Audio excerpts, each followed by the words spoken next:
বেগম খালেদা জিয়া ওনার এই যে মৃত্যুতে যে জানাজা হয়েছে, দেখেন দল মত নির্বিশেষে সকলের তিনি শ্রদ্ধা পেয়েছেন। কেন? কারণ তিনি ছিলেন আপোষহীন। এই কথাটা কিন্তু সত্য। তাকে দেশ থেকে যখন বের করতে চেয়েছে তিনি যাননি।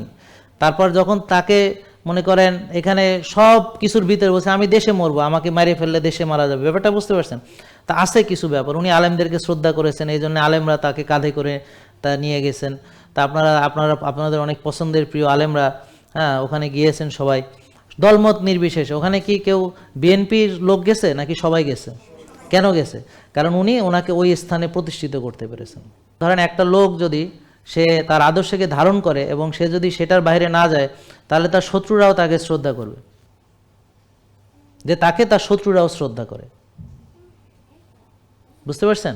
তাই জন্য আপনি যদি শ্রদ্ধার জায়গায় থাকেন তখন অবশ্যই সবাই শ্রদ্ধা করবে। কারণ সবার উপরে একজন রাজনীতিবিদের মানে যে দেশপ্রেম থাকা উচিত, বা দেশের কল্যাণ বা দেশের যেন ক্ষতি না হয়, এই বিষয়গুলো যাদের ভিতরে আমরা পাই তাদেরকে আমরা ভালোবাসতে চাই। জেকে লাইফস্টাইল, ওষুধ মুক্ত সুস্থ জীবন।